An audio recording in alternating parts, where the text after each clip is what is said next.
सभी श्रोताओं को सादर प्रणाम। आज हम श्री तुलसीदास जी रचित श्री रामचरितमानस प्रथम सोपान बालकांड का दोहा संख्या 310 के आगे का पाठ करने जा रहे हैं।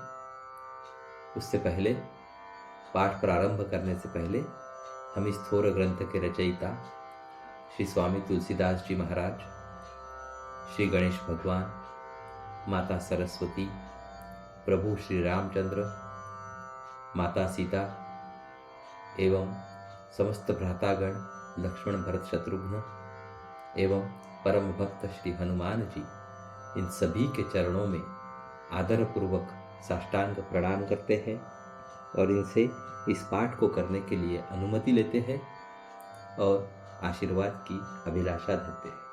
हरि ओम, हरि ओम, हरि ओम।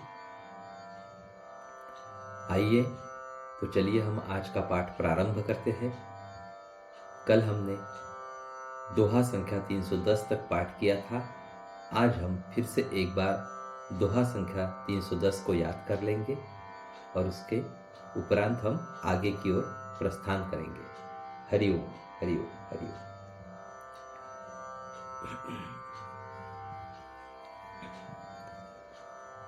दोहा संख्या 310। बारही बार स्नेह बस जनक बुलाऊब सिय रामा, लेन आई हही बंधु दो कोटि काम कमनीय रामा। जनक जी स्नेहवश बार बार सीता जी को बुलावेंगे और करोड़ों कामदेवों के समान सुंदर दोनों भाई सीता जी को लेने यानी कि विदा कराने आया करेंगे। ऐसा विचार जनकपुर निवासी जी करते हैं। तो आइए अभी हम आगे का पाठ प्रारंभ करते हैं। विविध भांति होई ही पहुनाई, प्रियन काहियस सासुर माई। तब तब राम लखन ही निहारी, होई हही सब पुर लोग सुखारी। तब उनकी अनेकों प्रकार से पहुनाई होगी। सखी ऐसी ससुराल किसे प्यारी न होगी। तब तब हम सब नगर निवासी श्री राम लक्ष्मण को देख देख कर सुखी होंगे। सखी जस राम लखन कर जोटा, तैसे ही भूप संग दुई ढोटा। श्याम गौर सब अंग सुहाए, ते सब कहीं देखिजे आए। हे सखी, जैसा श्री राम लक्ष्मण का जोड़ा है वैसे ही दो कुमार राजा के साथ और भी है। वे भी एक श्याम और दूसरे गौर वर्ण के हैं। उनके भी सब अंग बहुत सुंदर है। जो लोग उन्हें देख आए हैं वे सब यही कहते हैं।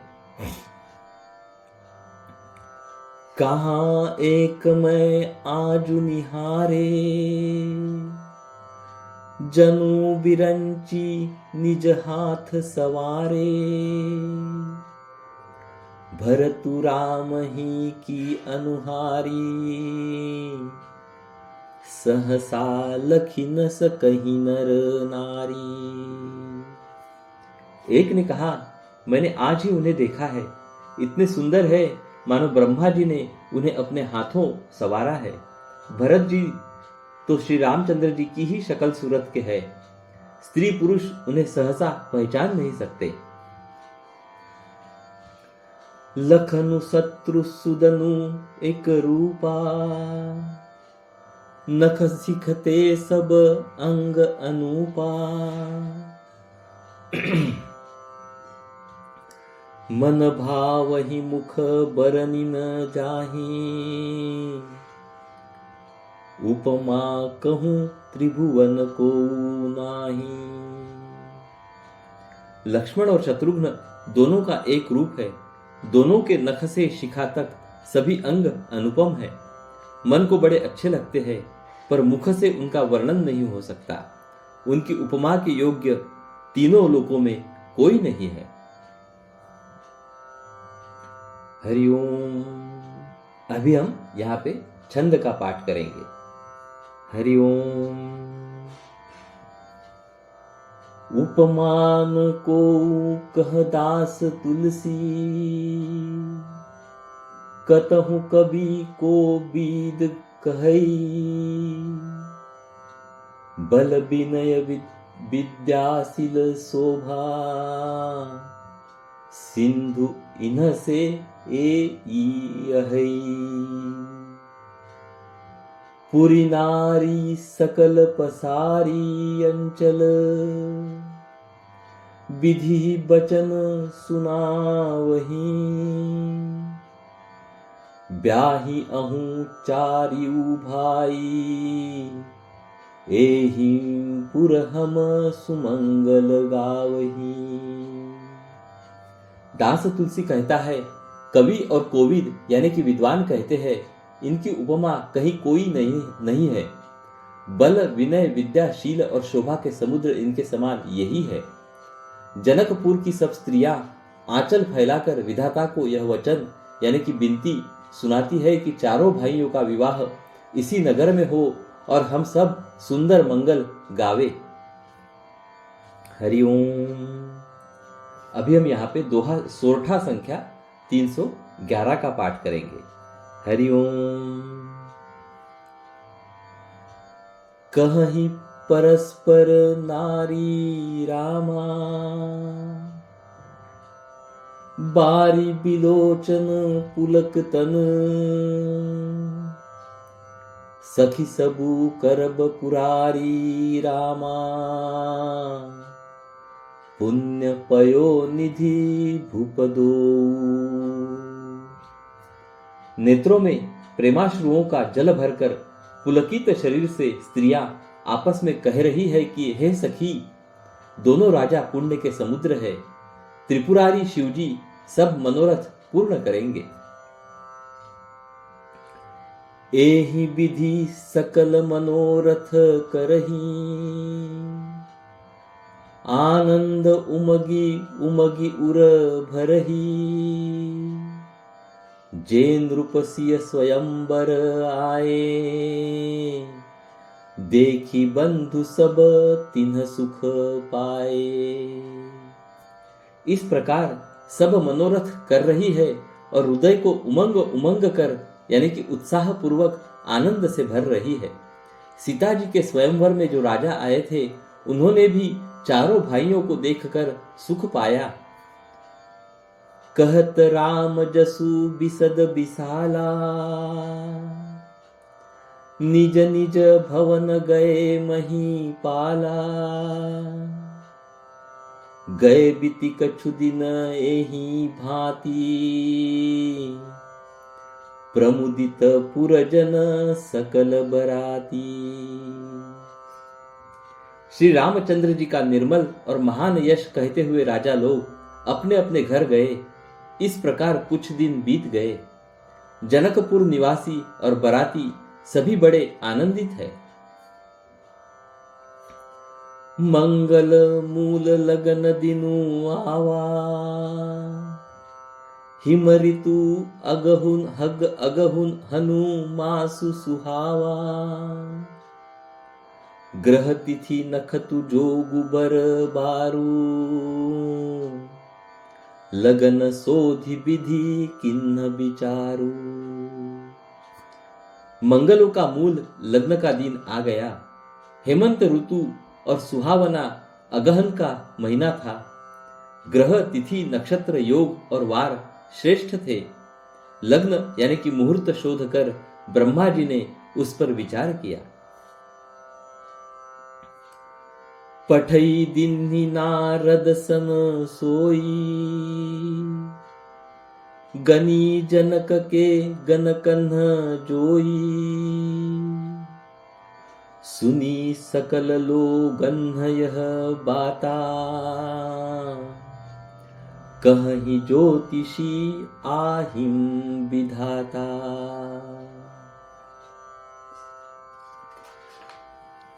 और उस लग्न पत्रिका को नारद जी के हाथ यानी कि जनक जी के यहाँ भेज दिया। जनक जी के ज्योतिषियों ने भी वही गणना कर रखी थी। जब सब लोगों ने यह बात सुनी तब वे कहने लगे, यहाँ के ज्योतिषी भी ब्रह्मा ही है। हरिओम। अभी हम यहाँ दोहा संख्या 312 का पाठ करेंगे। हरिओम। धेनुधुरी बेला विमल सकल सुमंगल मूल रामा। विप्रन्न कहेहु विदेह सन जानी सगुन अनुकूल रामा।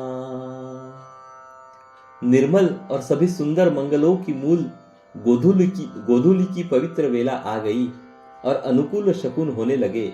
यह जानकर ब्राह्मणों ने जनक जी से कहा, उपरोही तही कहेहु नर नाहा। अब विलंब कर कारनु काहा। सतानंद तब सचिव बोलाए मंगल सकल साज सब ल्याए। तब राजा जनक ने पुरोहित शतानंद जी से कहा कि अब देर का क्या कारण है। तब शतानंद जी ने मंत्रियों को बुलाया। वे सब मंगल का सामान सजाकर ले आए। शंख निशान पनव बहु बाजे मंगल कलश सगुन सबु शुभ साजे। सुभग सुवासिनी गावही गीता करही वेद धुनि विप्र पुनीता। शंख नगाड़े ढोल और बहुत से बाजे बजने लगे तथा मंगल कलश और शुभ शकुन की वस्तुएं यानी कि दधी दुर्वा आदि सजाई गई। सुंदर सुहागिन स्त्रियां गीत गा रही है और पवित्र ब्राह्मण वेद की ध्वनि कर रहे हैं। लेन चले सादर एही भांति गए जहां जनवास बराती। कौशलपति कर देखी समाजू अति लघु लाग तिन्हि सुर राजू। सब लोग इस प्रकार आदर पूर्वक बारात को लेने चले और जहां बरातियों का जनवासा था वहां गए। अवधपति दशरथ जी का समाज यानी कि वैभव देखकर उनको देवराज इंद्र भी बहुत ही तुच्छ लगने लगे। भयउ समऊ अब धार्य पाऊ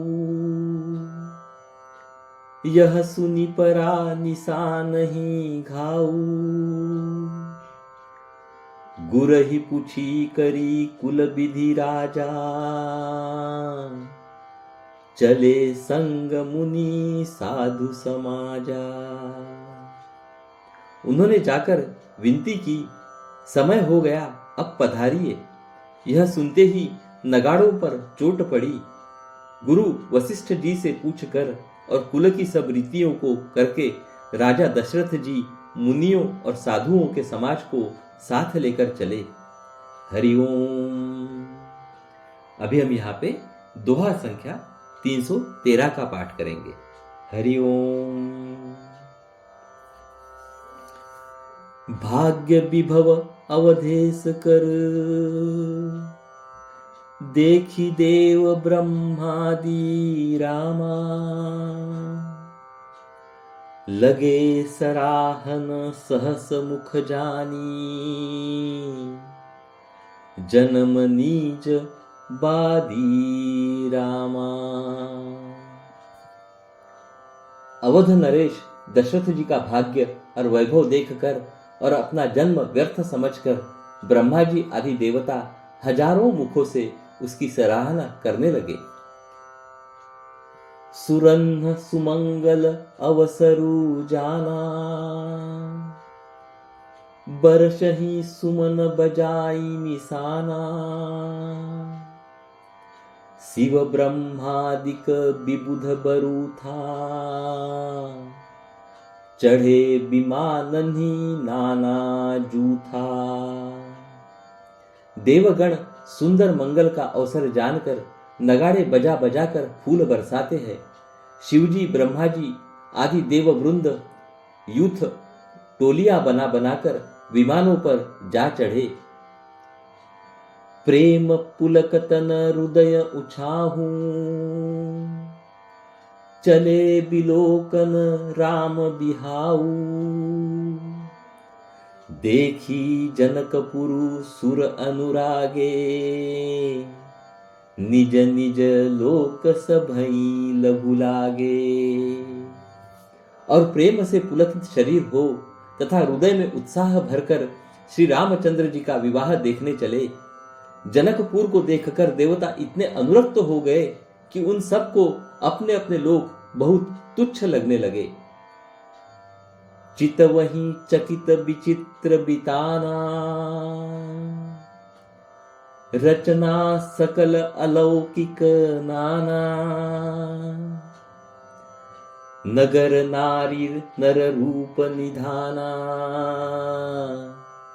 सुघर सुधरम सुशील सुजाना। विचित्र मंडपों को तथा नाना प्रकार की सब अलौकिक रचनाओं को वे चकित होकर देख रहे हैं। नगर के स्त्री पुरुष रूप के भंडार, सुघड़ श्रेष्ठ धर्मात्मा, सुशील और सुजान हैं। तिन्हि देखी सब सुर सुर नारी, भय नखत जनु विधु उजियारी। विधि ही भयहु आचरजु विशेषी, निज करनी कछु कतहु न देखी। उन्हें देखकर सब देवता और देवांगनाएं ऐसे प्रभाहीन हो गए जैसे चंद्रमा के उजियाले में तारागण फीके पड़ जाते हैं। ब्रह्मा जी को विशेष आश्चर्य हुआ, क्योंकि वहां उन्होंने अपनी कोई करनी यानी कि रचना तो कहीं देखी ही नहीं। हरिओम। अभी हम यहाँ पे दोहा संख्या 314 का पाठ करेंगे। हरिओम। शिव समुझाए देव सब शिव समुझाए देव सब, जनी आचरज भुलाहू रामा। हृदय विचार हूँ धीर धरी, सिय रघुबीर बियाहू रामा। तब शिवजी ने सब देवताओं को समझाया कि तुम लोग आश्चर्य में मत भूलो, हृदय में धीरज धरकर विचार तो करो कि यह यानी कि भगवान की महिमा महामहिमामयी निज शक्ति श्री सीता जी का और अखिल ब्रह्मांडों के परम ईश्वर साक्षात भगवान श्री रामचंद्र जी का विवाह है।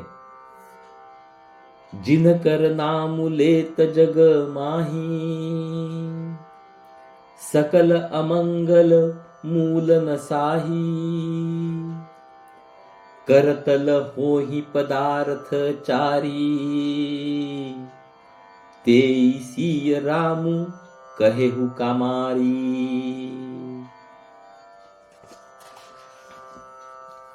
जिनका नाम लेते ही जगत में सारे अमंगलों की जड़ कट जाती है और चारों पदार्थ यानी कि अर्थ, धर्म, काम, मोक्ष मुट्ठी में आ जाते हैं। ये वही जगत के माता पिता श्री सीताराम जी है। काम के शत्रु शिवजी ने ऐसा कहा। एहि विधि शंभु सुरन्ह समझावा, पुनियागे बर बसह चलावा। देवन देखे दशरथु जाता, महामोद मन पुलकित गाता। इस प्रकार शिवजी ने देवताओं को समझाया और फिर अपने श्रेष्ठ बैल नंदीश्वर को आगे बढ़ाया। देवताओं ने देखा कि दशरथ जी मन में बड़े ही प्रसन्न और शरीर से पुलकित हुए चले जा रहे हैं। साधु समाज संगमही देवा, जनु तनु धरे करहि सुख सेवा। सोहत साथ सुभग सुत चारी, जनु अपबरग सकल तनु धारी। उनके साथ परम हर्ष युक्त साधुओं और ब्राह्मणों की मंडली ऐसी शोभा दे रही है मानो समस्त सुख शरीर धारण करके उनकी सेवा कर रहे हो। चारों सुंदर पुत्र साथ में ऐसे सुशोभित है मानो संपूर्ण मोक्ष यानी कि सालोक्य, सामीप्य, सारूप्य और सायुज्य शरीर धारण किए हुए हो। मरकत कनक बरन बर जोरी, देखी सुरन्ह भई प्रीति न थोरी। पुनि राम ही बिलोकी हर्षे, नृप ही सराही सुमन तिन्ह बरसे। मरकत मणि और सुवर्ण के रंग की सुंदर जोड़ियों को देखकर देवताओं को कम प्रीति नहीं हुई, अर्थात बहुत ही प्रीति हुई। फिर श्री रामचंद्र जी को देखकर वे हृदय में अत्यंत हर्षित हुए और राजा की सराहना करके उन्होंने फूल बरसाए। हरिओम। अभी हम यहाँ पे दोहा संख्या 315 का पाठ करेंगे। उसके पश्चात हम रोज ही की तरह श्री रामायण जी की आरती का गायन करेंगे। तत्पश्चात हम अपनी वाणी को वहीं पे विराम देंगे। हरिओम। दोहा संख्या 315। राम रूपु नख सिख सुभग, बारही बार निहारी रामा। पुलक गात लोचन सजल, उमा समेत पुरारी रामा। नख से शिखा तक श्री रामचंद्र जी के सुंदर रूप को बार बार देखते हुए पार्वती जी सहित श्री शिव जी का शरीर पुलकित हो गया और उनके नेत्र प्रेमाश्रुओं के जल से भर गए। हरिओम। तो आइए चलिए हम श्री रामायण जी की आरती का गायन करते हैं। हरिओम। आरती श्री रामायण जी की, कीरति कलित ललित सियपी की।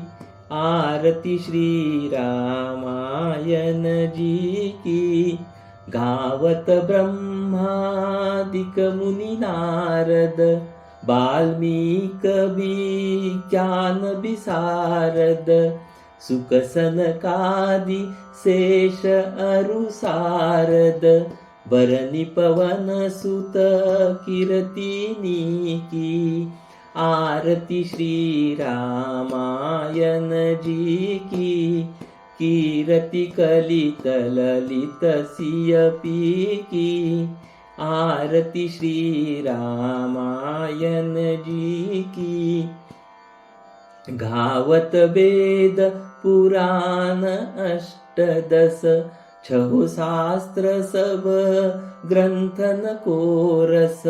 मुनि जन धन संतन को सर्वस। सार अंश सम्मत सबही की। आरती श्री रामायण जी की, कीरति कलित ललित सियपी की।